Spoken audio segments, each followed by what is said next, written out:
Many of the colonies of this planet here have been founded and built by misfits, rebels, rejects from their own societies, the transported criminals. And they've made good men in those new frontiers. But not all men are good men in a bad spot.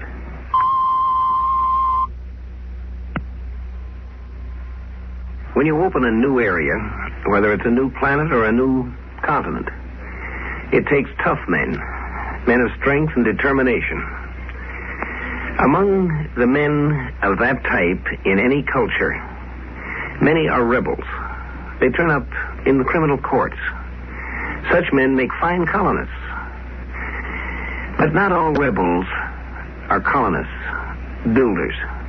A lot of them are just plain, lazy, sick-souled criminals.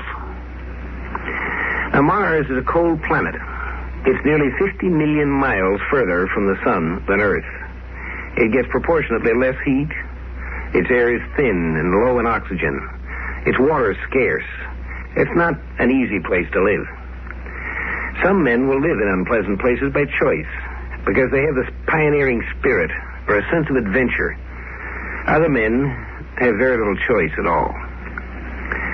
When Robert Black was found guilty of the crime of armed robbery, the court gave him the usual choice: 15 years in prison or a permanent exile to Mars. The judge asked him which he preferred. I'll take Mars. It was so ordered.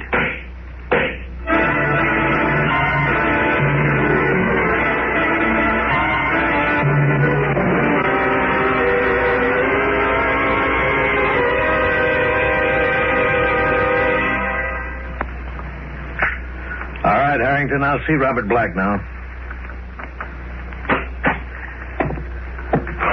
Morning, Mr. Jenner. What is it this time, Black? In trouble with the mine foreman again? No, not this time, but if he keeps pushing... Don't start that again. I'm sorry, Mr. Jenner. Now, look, Black, I'm supposed to be the colonial administrator here. Remember, I have work to do.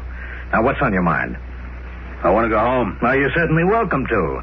You know where your dormitory room is. Go ahead and go home. Why bother me with it? Oh, you know what I mean. I want to go back to Earth. Earth? That's impossible, and you know it. You made your choice 10 years ago. You wanted to be a free colonist instead of a prisoner, and you got what you wanted. Free? You call this free? I work my hands off clear to the elbows in those freezing coal mines. I work 8-10 hours a day for what? For a few lousy bucks? And where can I spend it? No place. I'd rather be in jail. No place to spend it. You seem to do a pretty good job of getting rid of your paycheck in the bars in Marsport. Why not? What else is there to do with it? Black, a lot of men in your position have done something with it. They saved their money and bought a little pressure dome of their own. They got married and had kids and tried to make Marsport into a real city instead of drinking up every cent they've made. Me get married? It's a laugh. None of the dames on Mars have anything to do with it, Con. Oh, you mean they won't have anything to do with you personally, don't you? Other convicts have done something with themselves here, but you haven't, and you never will. You know why? You tell me. Because you can't change your way of thinking. You had to come here because you couldn't keep out of trouble, and you've made trouble for yourself and everybody else since you came. Drunken brawls, arguments with your foreman, everything. Someday you'll get in a real jam. Now, look, Mr. Jenner, I try to get along. Honest, I do. I just don't like being pushed, that's all. Oh, sure. Everybody picks on you. Mr. Jenner, I just can't take Mars anymore. Look at my fingers. They're always cold. My feet are always cold. I haven't been warm for 1 minute in the last 10 years. They can't heat up the mines even because this stinking little planet's cold all the way through. Well, what do you want me to do? Move Mars closer to the sun just to please you? Look, Mr. Jenner, please. I'm serious. Send me back to Earth. I'll spend the rest of my time in prison there. I won't care, just so long as it's on Earth where it's warm. I just can't do that, Black. You had your chance to make your choice 10 years ago, and you made it. Neither one of us can change that. Yeah, but it ain't fair. I'd have just 5 more years to do time if I'd taken a 15-year sentence, then I'd be free. The way it is, I gotta spend the rest of my life here. That ain't fair. I couldn't send you back if I wanted to. I'm just a civil service appointee, not a judge of the court. If you want to spend 5 years in jail, I can accommodate you right here on Mars. But I can't send you back to Earth. And that's final. But, Mr. Jenner... That's all, Black. Unless you have something else to see me about, please go. I'm busy. Look... All right, if that's the way you're going to be. That's the way I'm going to be. Goodbye, Black. Goodbye.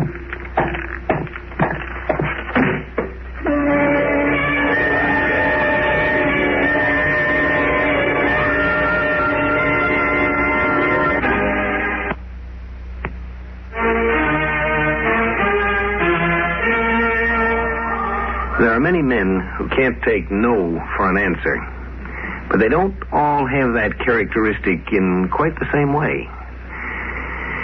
The pioneer, the scientist, these are men who can't take no for an answer, and they plow their way through to an answer that works. But not all men are of that type.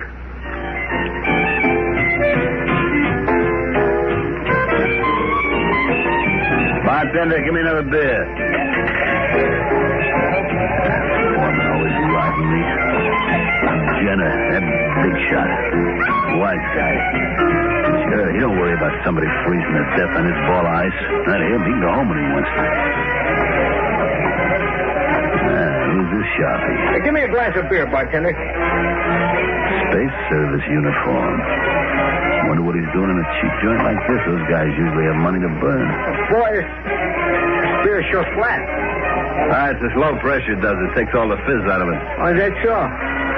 Well, at least it's cold enough, huh? Oh, yeah. Everything's cold on Mars. You, been in the service long? 3 years. This is my first Mars run. Thought I'd take a look at Marsport while they service my ship.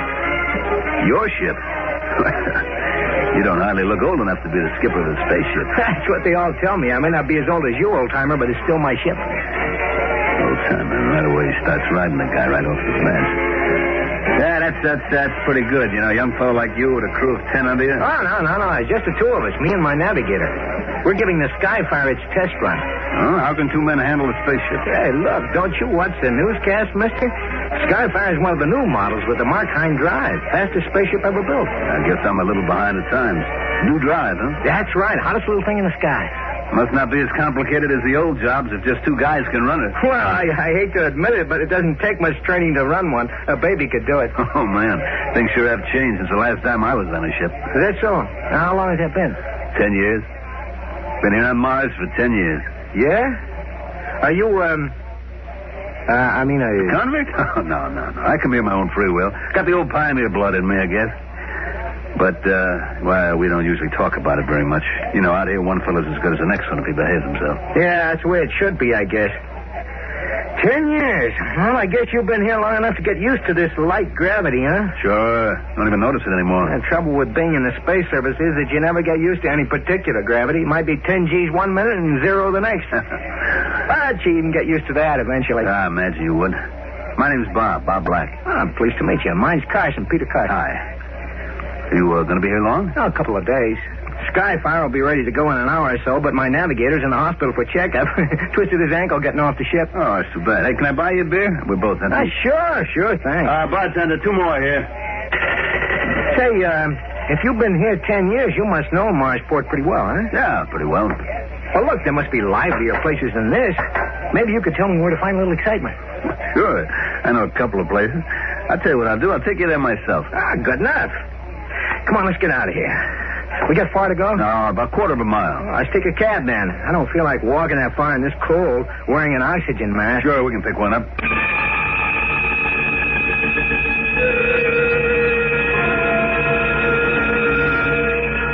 Oh, my head.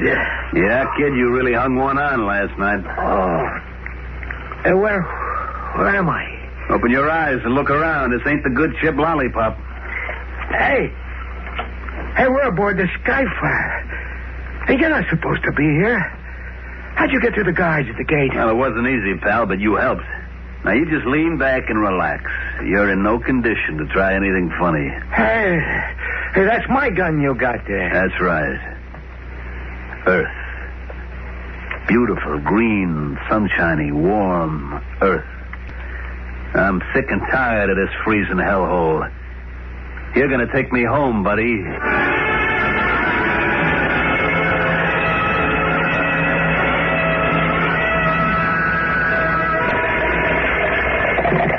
Colonial Administration, Jenner speaking. Mr. Jenner, this is Colonel O'Neill, Space Service.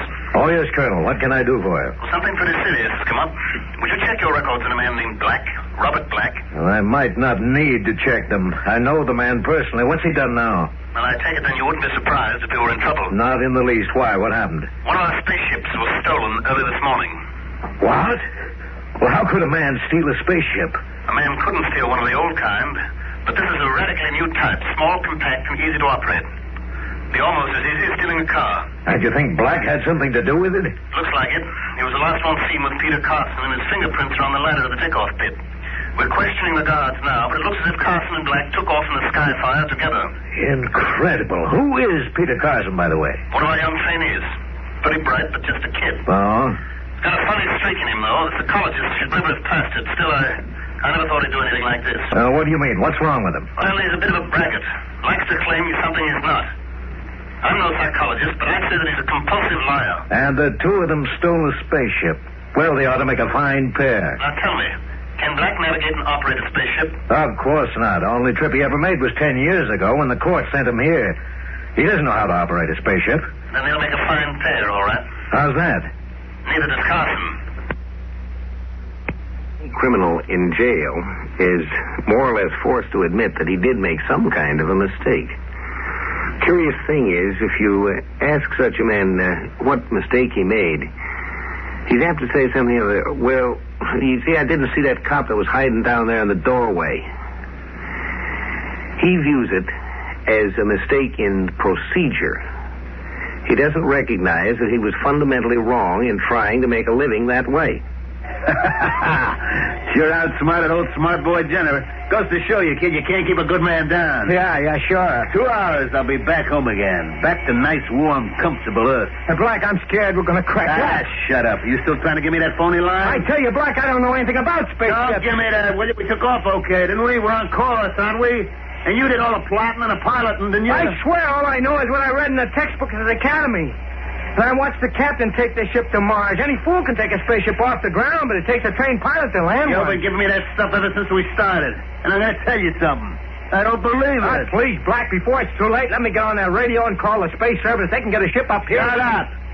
That's what you like, ain't it? Get the space service up here? I see through your dodge, and I'm not buying it. I don't mind getting caught on Earth because they can't deport me twice. They'll put me in a nice warm cell. But they're not going to nab me up here and send me back to that frigid hell I just left, you understand? Listen. Shut up, I said. I read over the pilot's manual. I read over the specifications on this ship. A baby could handle it. Remember? That's what you said. A baby could handle it. And you're right. I can land this thing myself. So don't give me any hooey about you not knowing how. Please, Black, we haven't got much time. Shut up.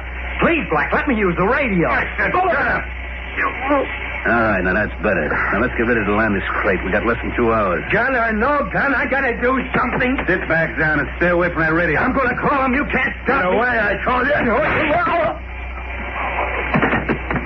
Stupid, crazy little punk. Now I gotta take this ship down by myself. Everything's okay. Just gotta be calm, that's all. Check the time. That's good. Now, according to the radar map, I'm over Wyoming. No town around. Right smack in the middle of nowhere. Good. That means no cops. Check the time again. Don't rush it now. Check the instruments. Height, velocity, direction. All okay. Time 10 seconds. Back to Earth. Boy, nice, warm, green Earth. No more cold red sand. Time. 5 seconds to cut off. 3, 2, 1. Cut! Hey, we're still falling.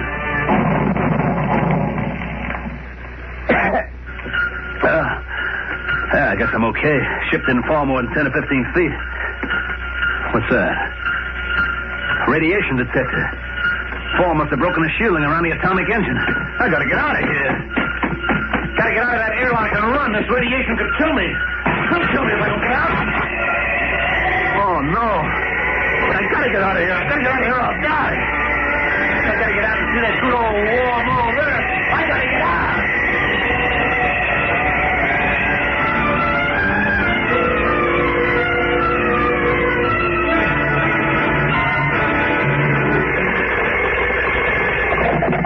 Colonial Administration, Jenner speaking. This is Colonel O'Neill, Mr. Jenner. I just got word from Earth that our 2 runaways have been found. You mean they actually made it to Earth? Well, it wasn't a good landing. The engines were cut off too soon, and the sky fire dropped about 15 feet. But that ship's pretty nearly foolproof. What happened?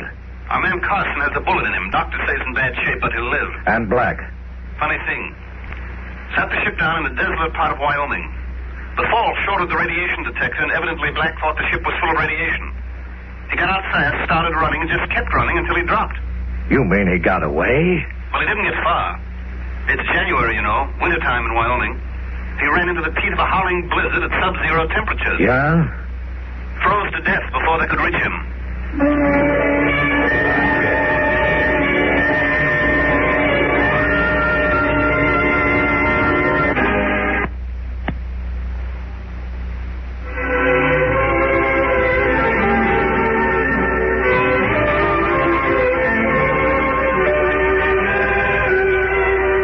Characteristic of a man who wants to do things the quick, easy way, that he doesn't like to take the time and trouble to look up the data as to what's going to happen when he gets there. It would have been easy enough for Black to check and find out that it was winter on Earth. But you see, Mars doesn't have the same seasons Earth does. Mars' year is about twice as long as ours. I guess Black had sort of lost track of what it was like in Wyoming in January.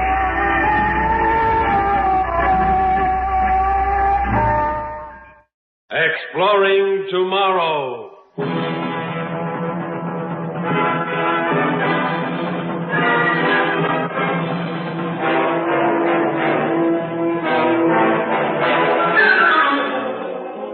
And now, here is your guide to these adventures of the mind, John Campbell. The 2 o'clock jet from Montana has just landed at New York, bringing in some 200 passengers, including some who have come to the world's largest city for the first time. Roy Bartlett is one of these. Big strapping kid out to seek fame and/or fortune, and New York was ready for him. The ancient custom of fleecing the country yokel will not die out for quite a few centuries to come. He just emerged from the port terminal and was looking around, big-eyed and confused and bewildered by the immensity of it all, when a girl came up to him. Hello there. Waiting for someone? Do you speak to me, miss? That's who I was talking to, handsome. I asked you, are you waiting for someone? Oh, no. That is... I just got here, miss. I came in from Montana on the jet plane there. Oh. You got friends here? Oh, I'm afraid I don't, miss. I just sort of decided to up and come to the city and sort of try my luck at it. Well, maybe I can help you.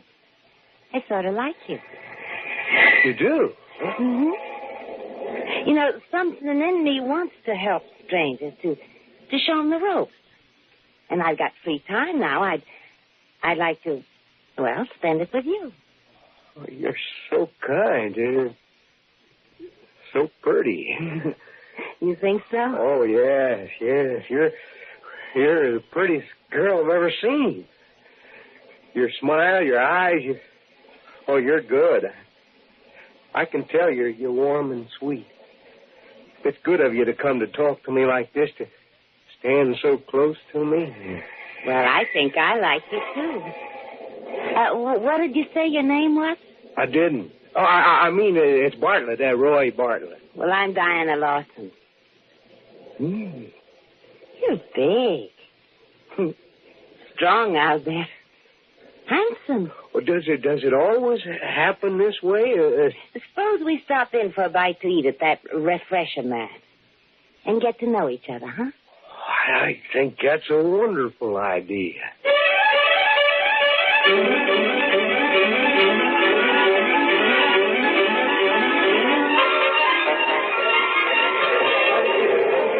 You see how it works, Troy? Each drink you want, you put a half credit coin in the slot and punch out the combination. Mm-hmm. For a martini, you punch out 436, like it says on the board up there. Here, give me the money. I'll get us some drinks. All right. 4, 3, 6. There we are. Wow. 2 nice dry martinis. Here, you take yours and we'll go to that table. Oh, careful, silly. Don't spill it. Well, aren't we going to get anything to eat? Oh, we can eat later. The occasion calls for a drink to celebrate your arrival.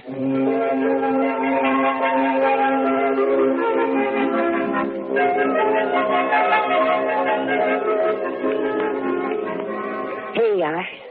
And sip it this time. Well, I'm sorry if I did the wrong thing with the drink. I just didn't know, you know. Of course you didn't know. But you'll learn all these things, Roy. Where you from?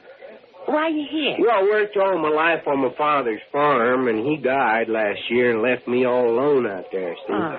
I kept things going a while and then figured I ought to try something different. And sold the farm, and I bought a ticket to New York. A one-way ticket. Oh. It must seem like a different world to you. Oh, it does. Big and frightening, unfriendly. At least it seemed unfriendly at first. Till I met you, Diane. I can't ever thank you enough for coming over to me when I was alone. You don't need to thank me, Roy. Just common decency to help a stranger out. Especially when he's a good-looking stranger. When are you seeing the central computer? The what? The central computer. Huh? Well, it runs New York, you know. Keeps the trains moving, the traffic lights, everything. You have to register with the computer when you establish permanent residence here. If you don't have a job, the computer will give you one. You didn't know that? I guess I hadn't heard. Well, where'd I find this computer? Just ask any policeman. He'll get you there. Diana, you're swell for helping me out like this. I mean, I was... Oh, there's some way I could thank you for this. Oh, I told you it's just common decency. Roy, the money from the sale of your farm, did you bring it with you? You bet. Yes, sir. $5,000 in cash and the same in traveler's checks. Oh, so much. You're carrying it around with you? Yeah, sure. Hey, that's dangerous, Roy. You better put it in the bank right away. Well, I don't know any bank. Oh, I'll take you to one. Come on. Unless you want another drink before we go. No, I haven't finished this one yet. There. Wait a minute.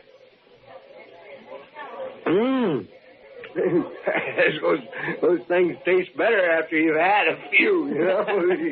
Now, come along. I'll take you to the bank and then to the computer. Oh, it's wonderful of you to take this interest in me. They warned me New Yorkers were unfriendly people, but they sure aren't.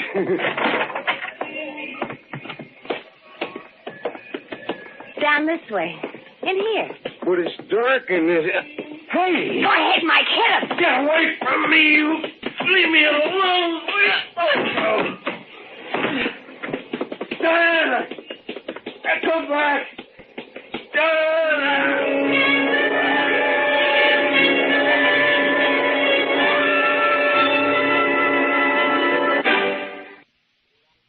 You are Roy Bartlett, age 25, height 6 feet 2 inches, weight 185 pounds, born in Helena, Montana, 17 February 2184.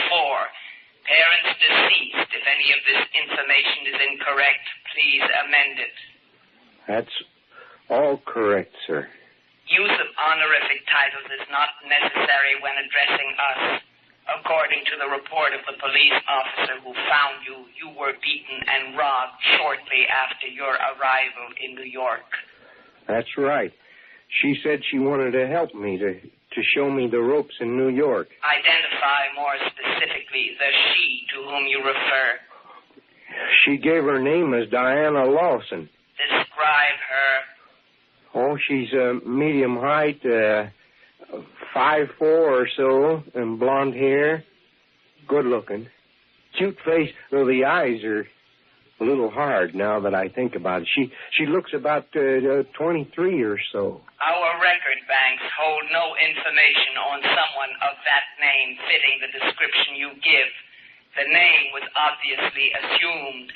Your introduction to New York life was unfortunate, but not uncommon. Do you plan to remain here as a permanent citizen? Yes, I mean, yes. What are your vocational plans? I'm afraid I don't have any. Your previous experience is wholly agricultural. This will be of little use to you in the metropolitan area. Have you any preference for the type of work you would like to do? This would guide us in assigning you. I'd like to help people, if you know what I mean. I'd like to keep people from having the thing happen that happened to me. I mean, New York is full of confused, unhappy people who have to prey on others like the girl did on me. You regard her as confused, unhappy? Of course.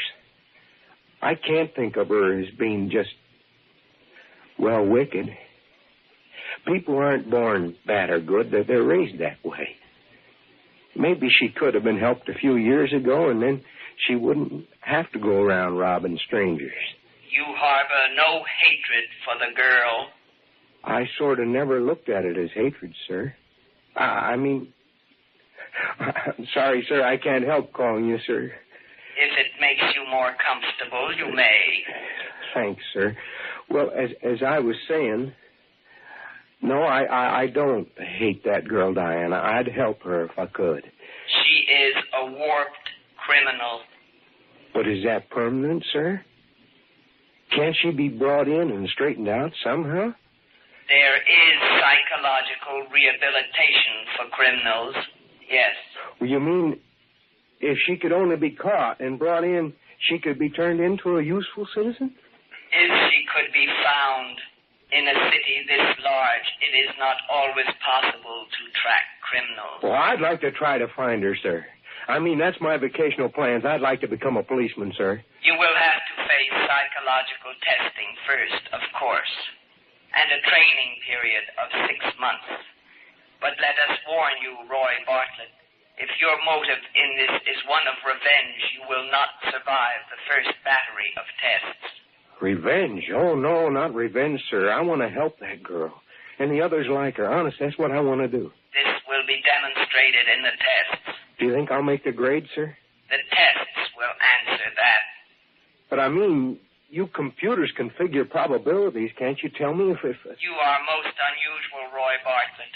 But the probability favors your success. You will be taken to the testing center immediately.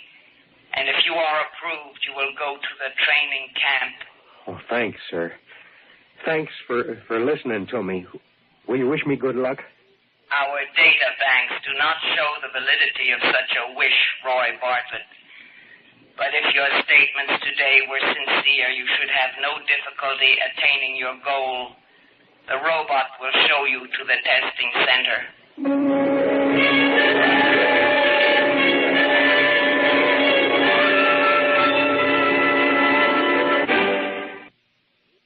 Of course, a computer can talk about revenge.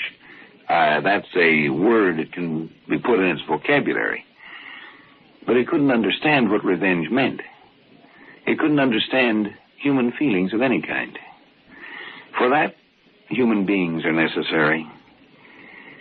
For that, Roy had to be passed along to human beings who could teach him, could understand him, could help him understand himself, and find what his life work should be.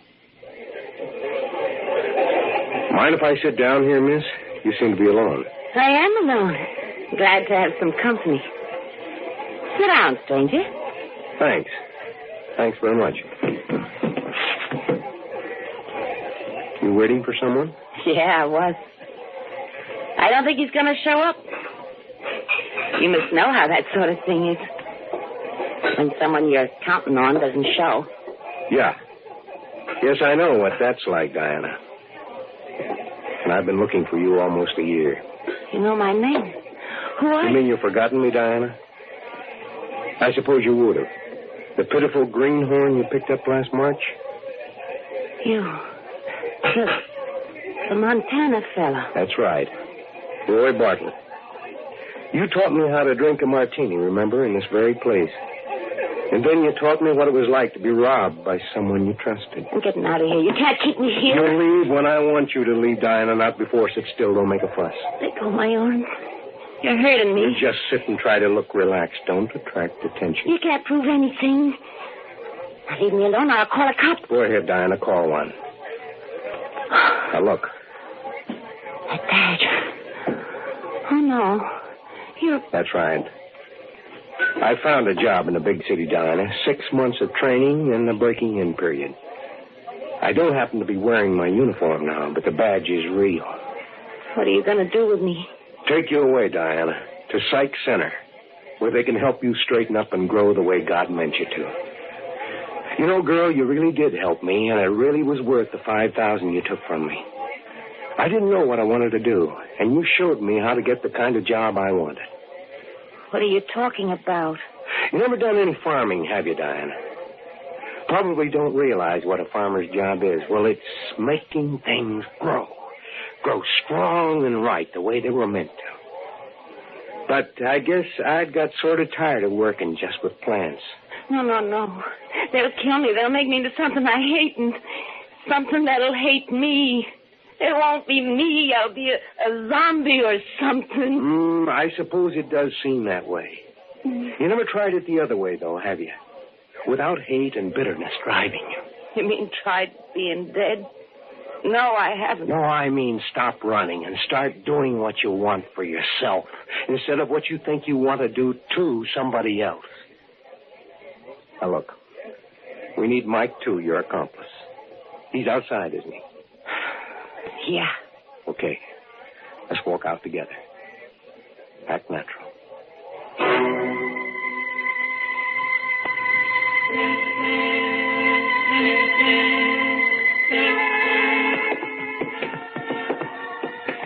That's right.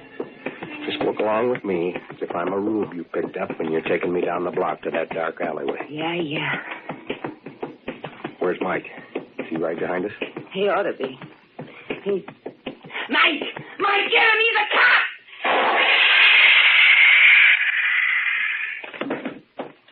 That stun gun blast ought to keep him on ice for a couple of hours. Long enough to get him down to headquarters, anyway. I hate you. Why does this have to happen? Why couldn't you left me alone? I wanted to help you. Help me? By turning me in like this behind me over at the head shrinker? They'll heal you, Diane. Take all the bitter hatred out of your mind. Make you a useful citizen. Who wants to be a useful citizen? I had a good thing here until you busted it up. Now they'll fix me so I'll have to go straight be a good girl. Sew buttons on shirts for 30 credits a week. There are good jobs open for rehabilitated criminals. Nobody will hold your past against you. Good job. I'll never be able to go near my old friends. I'll have to begin life all over as somebody new. That's right. And I'll be there to help you start all over. You? Sure. I'll be there to help you. I told you I owe you that. Come along now. Let's go down to headquarters.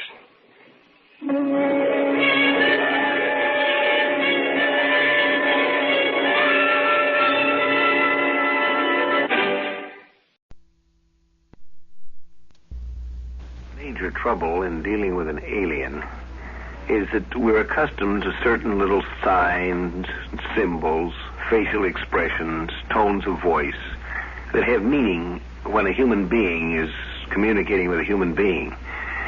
But we have no system of signs and no code of communication with the alien. How could we tell what the alien was thinking?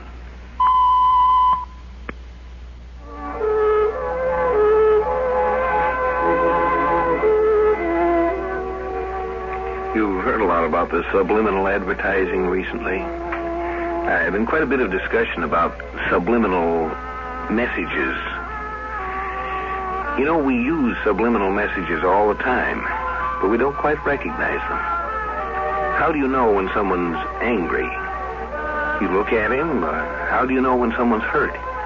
He doesn't say so, but there's some clue you get. Suppose you were trying to communicate with someone who couldn't speak, but did all their communicating by the subliminal signs. You'd never be able to say just how you knew what the feeling was. Kathy! What? Get a couple of root beers out of the icebox and bring them out for me and Rob, will you? Dishes gotta be washed, Dad. You've got nobody in there. Nobody coming. Get yourself a root beer and come out and join us. Starting to cool off out here now. You'd think a girl would like to come and sit with a good-looking fellow like Rob here. Oh, come on out, Kathy. It's a real bright night outside here. You ought to see it. When isn't it on the desert? What, Kathy? I'm coming. I'm through now.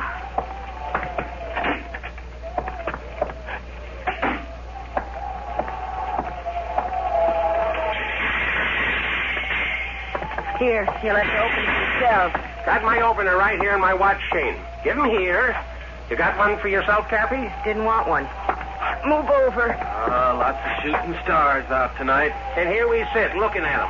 I tell you, when I was your age, Rob, and if I'd have seen myself as I am now, sitting on the front steps of a little cafe and gas pump, 10 miles from nothing but a wide spot in the road, middle of the desert. Oh, Tooth Springs, not just a wide spot. 1,500-something people. That's counting all the ranches 40 miles in every direction. And one town clock and one town constable. Two, Jimmy Herbert and me. And it's marshal, not constable. You aren't but half a constable, Rob. A part-time traffic cop nights. And why aren't you back guarding the town if it's so valuable? Instead of sitting here with me. That's all right. I gotta head back in a bit and check in at 11. Look, there's a bright one. What? Bright what? That shooting star over there. See it? You'd think they was wonders of nature never seen before. Regular 4th of July light-up. I'd rather look at that many silver dollars any day. And if I'd had a decent break, I'd be looking at them, too. You kids get your wishes in before it fell? What'd you wish for, Rob? Don't need to ask what Kathy wished for. Kathy? No, Dad. Well, I didn't say nothing bad. Don't every woman wish for good looks? Dad. Now, you knew I was kidding you. I wouldn't say... Look at that one. It's coming right at us. Where? What? Hey, look out!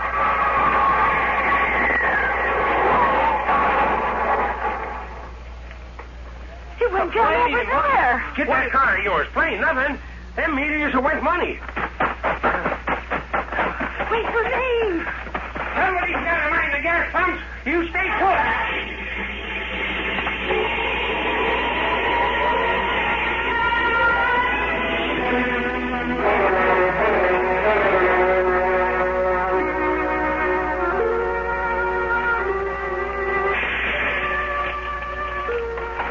What was it? What was it? Let me.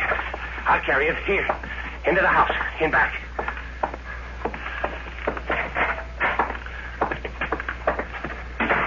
Wait, it's one of those big rubber beach balls. I'll put it on the sofa here. Good thing nobody's stopping for gas for a sandwich right now. Easy. There. Beach balls, did you say, girl? Look again. That hole there. Like a mouth. It looks like it's breathing. You're darn right it's breathing. We found it at the bottom of a little drop on the wash. Out there by a water boiler sort of thing. Acts like it's knocked out. It's moving. Grab it. Don't let it run away. Now go. It talked. It said something. I knew it. I I really got something here. Something at last. I gotta get back to town and report this. Hold it. You crazy boy. You out of your head? Can't you see what I got here? We can get rich off this if we don't throw it away like dumb fools. Let me go, Harp. I gotta report. This is my duty. Why? Who else you think knows about it? There were lots of stars shooting around tonight, weren't there? Who was around but us to see it land? That noise it made coming down wasn't much, just a bump. Nobody'd know. No one else could. This is ours. They're bound to find out sooner or later it came down, and if I didn't report How this... they knew you heard it or saw it? I tell you, it didn't make much noise. Who's to guess? So you didn't find out about it for a couple of days. Don't you see, boy? That gives us time to figure out what to do, how to make the best of it. But listen to me. This could be the best thing that happened to us. Now, you get back to town. Go on, kid. But don't say a word. I'll keep it here. Come back tomorrow. Not early, but about the time of afternoon you always drop in. What do you do with it? Just keep it safe. Just keep it safe. Now get going. Well, all right. Dad? We're going to be rich, girl. We're going to be rich.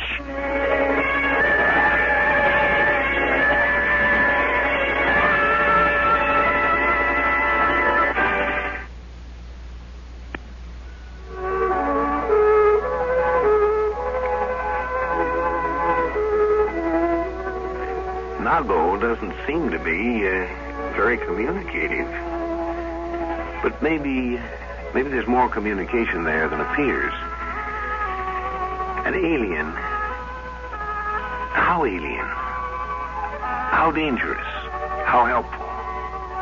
What sort of reaction? This strange beach ball thing. Dad, where'd you get that suit? What have you been up to all day? Sit down, Kathy. What do you mean, sit down? Somebody's got to watch the cash register all day. First you stay up all night with that whatever it is, and then you... I've been at the bank. The bank? That's right. I've been talking to Jim Goshen. I made a business loan. We're going to make some changes and improvements in the place here. Oh, now, Dad, you know Jim wouldn't loan the bank's money to us. We've got a good spot here. It's a natural for people to stop at after that long haul over the desert, particularly at night. And the line of motels is a good idea, too. Besides, it'd be a boost for the town. People who stop here will go on to buy things in Two Springs. Well, what made him see that all of a sudden? I did, girl. I should have gone in and laid things on the line to him a long time ago. I don't know why. Before, things never seemed to go right, but now... Well, I don't see why now should be any different. It was finding that thing in the back bedroom there that did it. It was like a sign. I felt like a new man this morning. When I walked in on Jim Goshen, I was that sure. I was that sure he didn't have a chance. Shook me by the hand when we were all done and said, Harvey, I believe in you. Yes, he did. That's just what he did. Dad. What? What's the matter with you now? Dad, I don't like it. Don't like it? For the first time since you were born, since your mother died, we look like we've got a chance in the world, and you say you don't like it. It's so sudden. Last night, and now this. This is what I was born to be, born to do. I was always meant to make money, only I could never get started. Now I know how to go about it. Now, that's all there is to it. How's the thing? You look in on it? No, I've been so busy out front. Let's see, then.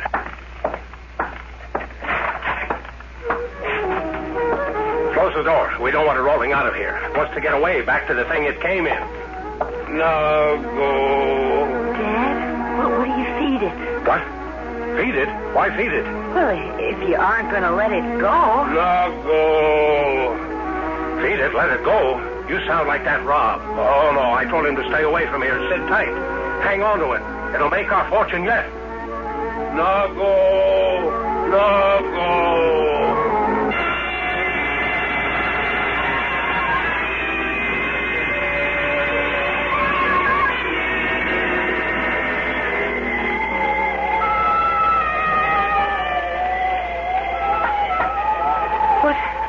What's that?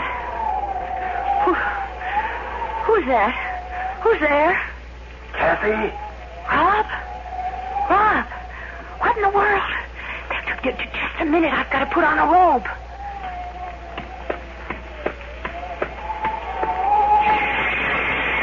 Rob, what are you doing rapping at my window in the middle of the night? Kathy, I gotta come in. In here? I gotta get to see it, Kathy. Just see it for a minute or two. I'm coming in. Rob! Kathy, take me to it. It wants to see me. I can feel it. Rob, are you drunk? You don't understand, Kathy. It can do something for me. I know it can. Kathy, listen. Listen, you like me, don't you? Won't you do that for me? Just take me to it. I bet I know where it is. It's in that extra back bedroom you and your dad use as a storeroom, isn't it? Rob, come back here. Do you want to wake up Dad? Show me. All right, but for heaven's sake, be quiet. This way. Give me your hand. Oh, Kathy.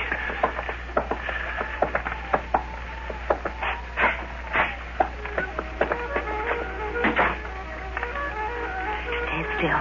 I'll get the lights. Now look out. It's right under your feet. Now go. There it is. Yes. Yes. Rob, don't look like that. Now go. Kathy, listen. Did you ever want to get away? To get out into the world and do things, big things, to be famous, really famous? Oh, Rob, you come out of here. No, wait. Kathy, I mean it. I can do it. We can do it. All we have to do is take this thing with us. When I've got it around, I feel I know how to do it.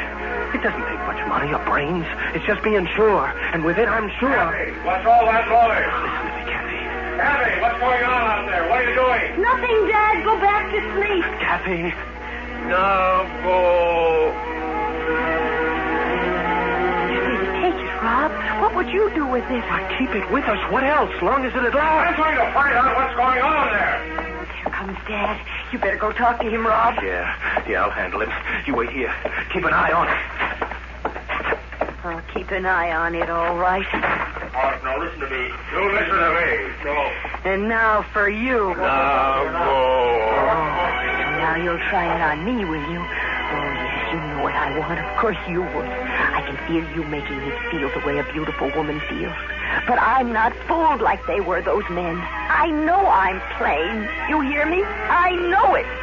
You think I could live with myself all these 19 years and let you fool me in a minute? Well, go ahead. You can make me feel it, but you can't make me believe it. Never. Never.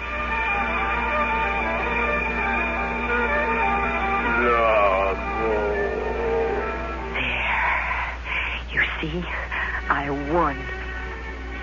All right now, you aren't going to drive Dad or Rob crazy anymore. I'm going to take you out in the desert and lose you where they'll never find you.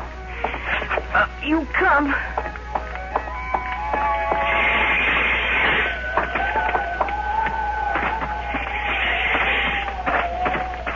Good thing you aren't too heavy. I know a fine hole in the side of a wash you'll never get out of.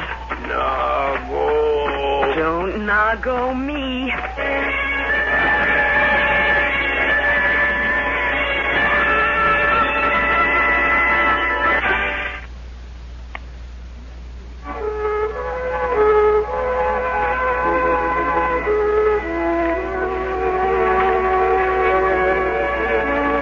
Nago's specialty seems to be what you might call a promissory note. She was promising things, apparently, but, a woman is peculiar in one respect. She's remarkably practical, as well as being idealistic. And the practical pragmatism doesn't yield too well to promissory notes. Oh, here's a place that'll hold you. I'll just put you down here, open the hole a bit, and block you down with a stone. Well, aren't you going to try once more? Oh, come now. Aren't you going to try once more to make me feel lovely and wanted and pretty? Nago. What was it you wanted from them anyway? From Rob and my dad? What were you after anyway? You ought to be able to make some kind of an answer. Go ahead, you can't fool me anyway. I'm onto your trick of finding out what people want and making them feel they can have it. And maybe they could have. It seemed to work for Dad. But even if your making me feel attractive would make other people think so too, I still wouldn't buy a pig in a poke. You hear that? Nago. All right, I don't want to hurt you. Tell me what you were after, and I'll leave you here to save yourself or not. I don't care. What did you want from us? What? Nago. I think I can hear you. Somehow. What?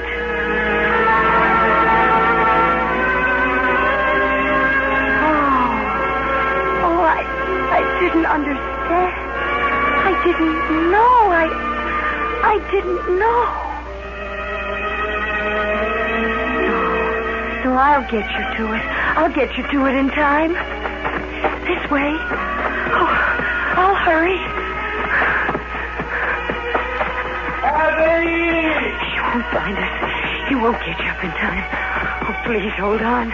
Just a little longer. Kathy! Kathy, I'm coming! I'm following your tracks! You all right? Can you hear me, Kathy? I can see you now. Just a little farther. Kathy! Here. In with you, quick. There. I'll go with him now. I'll keep him back. Here I am, Rob. Kathy! Oh, Kathy, I thought something happened. I was crazy back there. I don't know what got into me.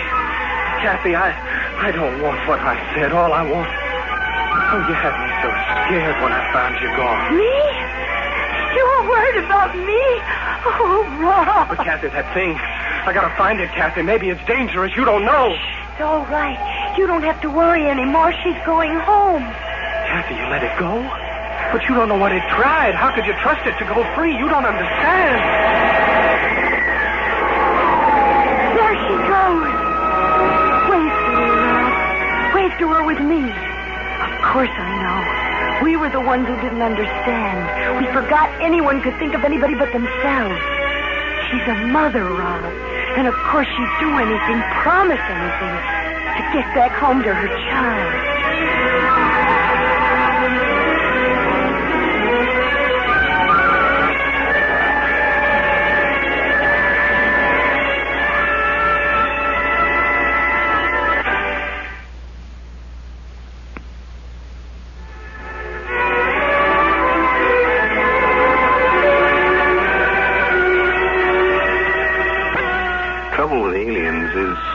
To start with a preconception. But how can you tell when you don't know the meaning of the clues? Is it a warrior? A scout seeking to bring in an invading crew? A scientist? Or perhaps a lost child? Or a mother who's missed a turn and trying to get home to baby? We start with a preconception, but preconceptions aren't always right. This time they weren't.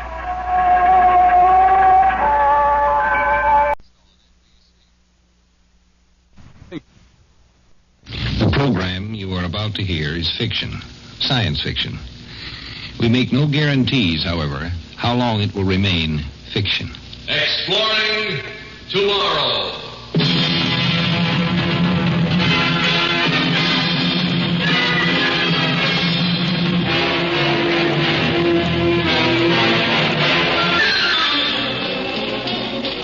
And now here is your guide to these adventures of the mind, the editor of Astounding Science Fiction magazine, John Campbell, Jr.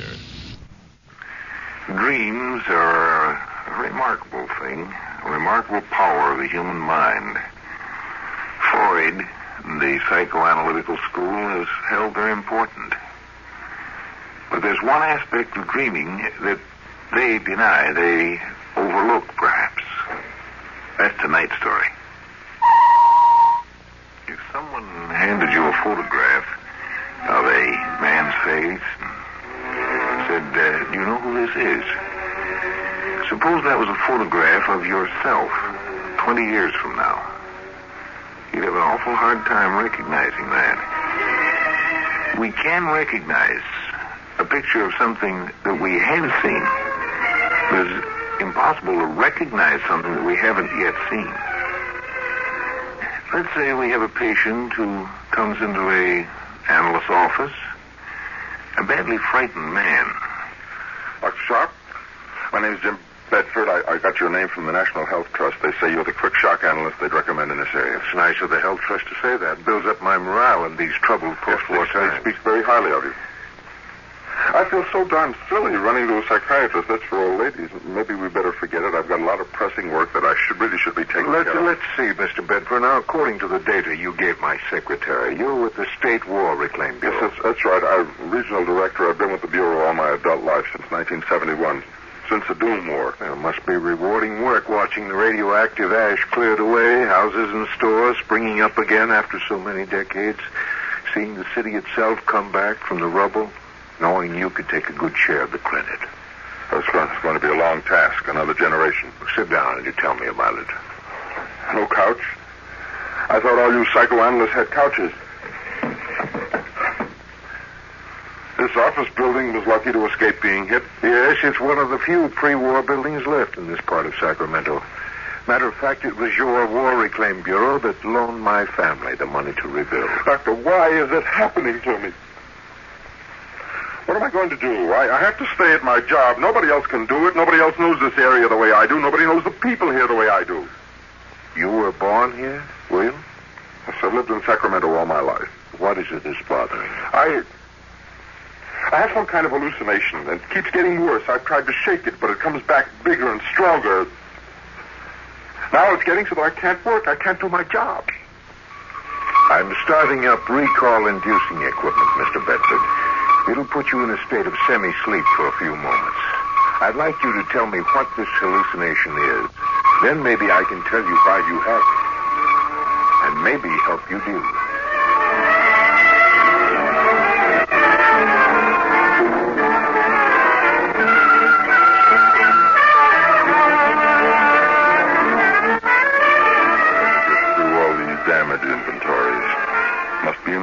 of them stuck in the basket today alone. Oh, I ought to quit and go to bed and get some sleep. Where's the report on that mutant rat they've been killing? One that spins webs. Better okay the extermination program. Poisoned grain probably be best if it eats grain. Probably have to ask for federal aid. Not enough funds to do the job right. So, I'll okay the extermination and hope they can raise the funds. It's bad enough to have ordinary rodent infestation. Plague carriers the worst possible sanitation menace. Menace? Huh? Oh, it's you, Giller. How did you get into my apartment? Front door was unlocked. I'm sorry to interrupt your work. Well, I was about to stop. What time is it? Past midnight. Do you want a beer? I'm going to have one. Siphoning valuable grain off to make beer in these times of need. Must be nice to be a big wheel and have luxuries. Your own stove, refrigerator. You know, I haven't had beer since last May. You'll survive. You've always managed to. Trade some of that black market coffee of yours or some of those eggs from your chickens. You know, we lost all our chickens. That blood disease from the old H-bomb blast. Take a look at this. Your application for aid? Turned down. I know. Why? Don't ask me why. Oh, okay. I'm the responsible person. I turned it down. You and I have been friends since we were kids. So what? You get a kick out of it, lording it over the people you've known. People who were something in the community before the Doom War. People you had to look up to and say sir to. I'm sorry about your poultry farm. I'm sorry for all the poultry raisers, you included, and the beef raisers and the walnut growers, but certain things have to be rebuilt before others. Heavy industry comes first. Factories, steel and cement and fuel producers, synthetic fabric. We're your people. Good night, Giller. Write me a letter on the proper form. I'll talk to you in a few days about my application for aid. Maybe you'll change your mind. Come around.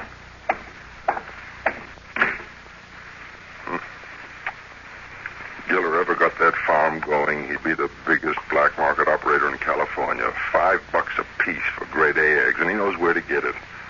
Everybody trying to swing a deal, make money, cash in on people's hunger. I wonder if he's really gone, or if he's hanging around outside. People like him get on my nerves. I better go see, make sure.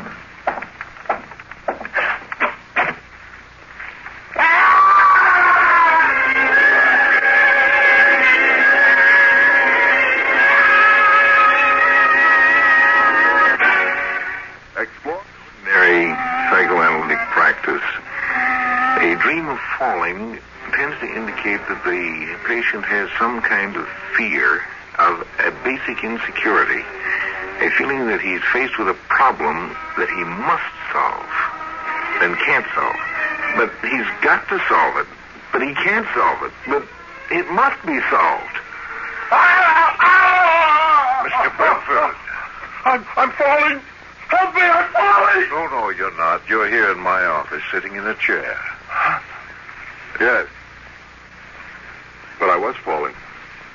I started to go out of my apartment. I opened the door to the hall, and there wasn't any floor under my feet, just emptiness. And I tried to grab hold of something, and there wasn't anything, nothing at all, anywhere. Just darkness. What happened next? Were you hurt? Doctor, how could I have been hurt?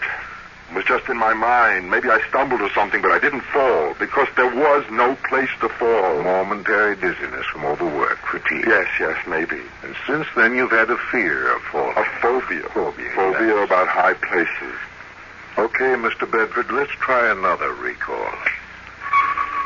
Now, this time, I want you to remember more about the falling and your friend Giller. Stop it! Don't kill me! Don't throw me over the rail, please! Shut up! Well, you probably think I'm going to give you one last chance before we toss you off this ramp. It's not my fault.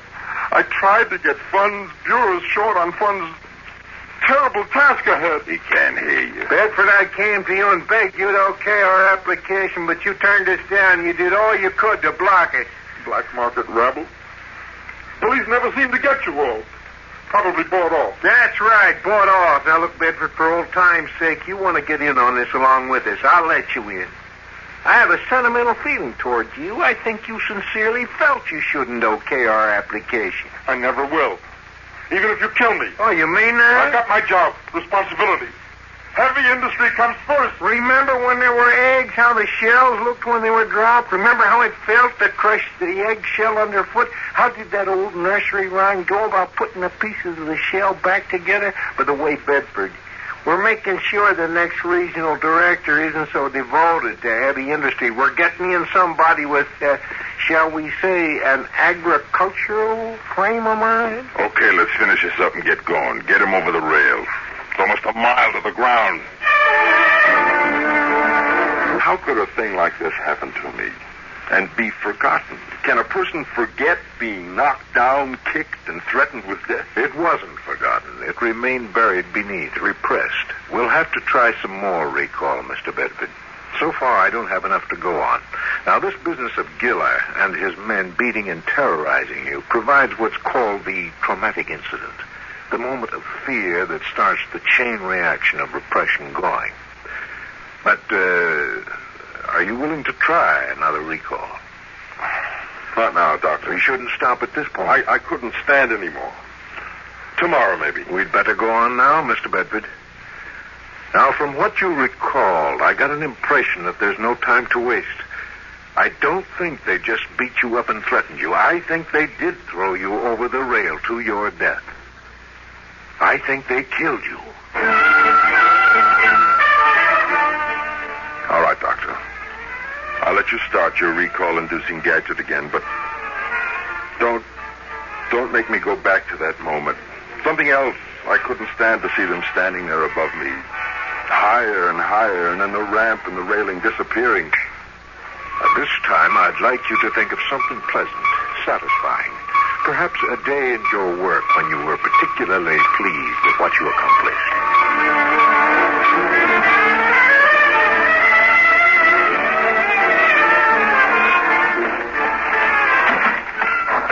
The public baths. Kids splashing around, lots of hot water. Wonder how many of us would be dead by now. Dead from contamination from the perpetual fallout if we hadn't built those huge pools and fountains over there. It's the hardest decision I ever made. I felt like a lunatic giving them the go-ahead. A lot of people were angry about that. But after I saw the figures from the Anti-Radiation Committee, it had to be done. No matter how many people got angry. I know my duty. It's to the whole people, not a few special groups here and there.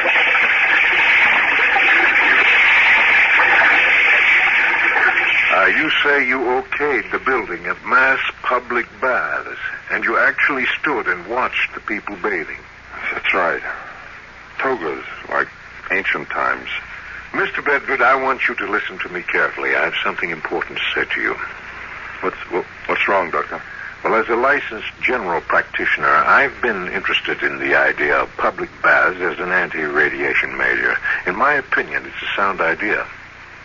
But the proposal hasn't yet been put through. No baths have been built.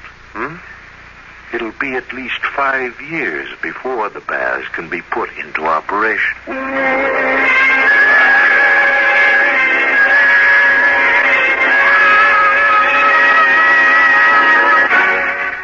The usual interpretation doesn't quite check. Sometimes the dream isn't quite usual. If a man has a dream of the future, it's awfully hard to identify its source because the source hasn't happened yet. Tell me, Bedford, you were exposed to a great deal of radiation in the early part of your life, and so were your parents. That's right. We all were. We all went through the blasts and the heavy fallout of the war, the contamination of our food, water, homes, clothing. Do you remember any unusual exposure, either to you or to your parents, radiation approaching a dangerous maximum? Let me try to remember. I'm confused. You think I'm some sort of a freak. Stop sitting there in the chair insulting yourself. You have to make plans. Plans? There's nothing I can do. There's no way I can stop him. Try to remember any toxic dose of radiation, especially in the earliest part of your life. Now go back to the enemy missile attack. Sirens. Can you hear sirens? You're possibly running toward a shelter. Your family running, too. Across a field, maybe. I'm sorry, Doctor. I've had all I can take. I'll see you again some other time. You're leaving? Thanks for the help. I've got to consider all this. Maybe I'm not remembering the future. Maybe it's just a false memory, a neurotic fantasy. How could we check? If it's really in the future...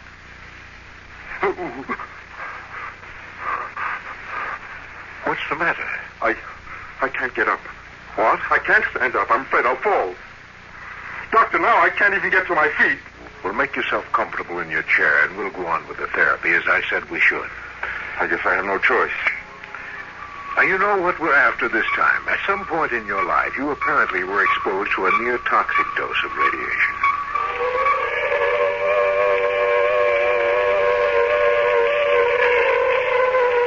Wait for me.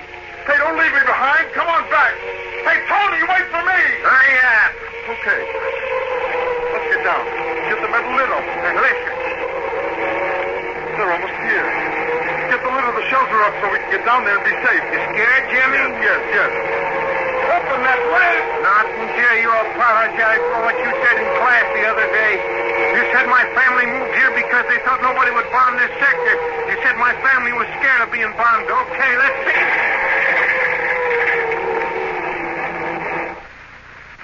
Yes, I remember. When Tony and I were kids during the war. We got the scuffling, seeing who was braver. And while we were scuffling, the first warhead exploded a couple of miles up the coast. So that's where you got the near-toxic dose? Yes. The whole place was saturated. Hot. They had to rope off the rubble, close the roads. I was in the hospital for a month, down in the underground medical wards along with the real casualties. Weren't you a real casualty? No, I wasn't hurt. They made all the tests. They found no sign of tissue damage, blood count okay, bone marrow unaffected, no cancerous formations. But now you know you were affected. Yes, I was affected. Now listen to me, Mr. Bedford. You still have time to re-examine your dealings with Giller. You mean give him the bureau funds he wants so he can set up his black market operations? No, Dr. Sharp. I have my responsibility to the people of this area. Those funds have to be given to the proper applicants. Even if it means your life? Yes, even if it means my life. I'm still not going to give Giller the funds. I respect you, Mr. Bedford. I can see why the government gave you the job. I've tried to do it right. I feel proud of what I've done. The hygienic baths, evidently I'll be successful there. That alone makes it worthwhile. I don't feel too depressed. All in all, it was worth it. A lot of people died in the war. My death comes a number of years later, but, well, I can possibly consider it as a bona fide war death. With honor. Hey, look, I can stand up now. I'm on my feet. Bringing up that material about the radiation exposure must have done it. Do you intend to come back again and see me? No, there doesn't seem to be much of a reason. I'd like to keep on trying. Maybe there's a junction of possible futures. Some point in time at which we can deflect the future that's waiting for you. I'll think about it.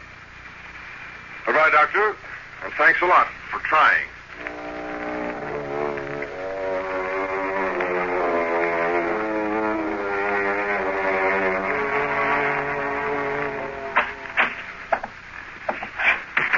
Did you wish to see me?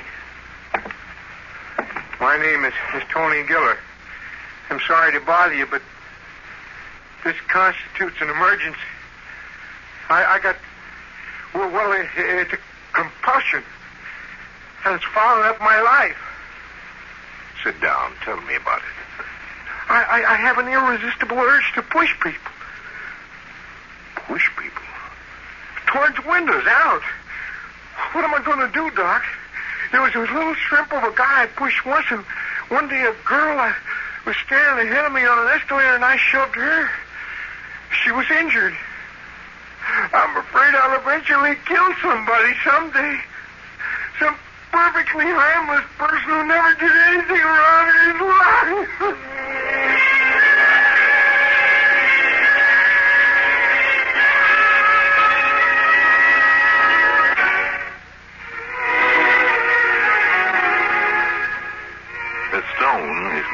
afraid of anything. A stone has no sense of futurity, no sense of a future to control. Wherefore, it has no fear. If you can feel fear, it means that you can sense the future. To the extent that you can sense the future, you can control it. You don't have to be stuck with any particular future. If you take the trouble to dream about the future, then you have a chance to do something about the future. If you don't like atomic wars, you have a chance to do something about it, provided you dream that it's there. Nightmare or not, you have a chance to do something.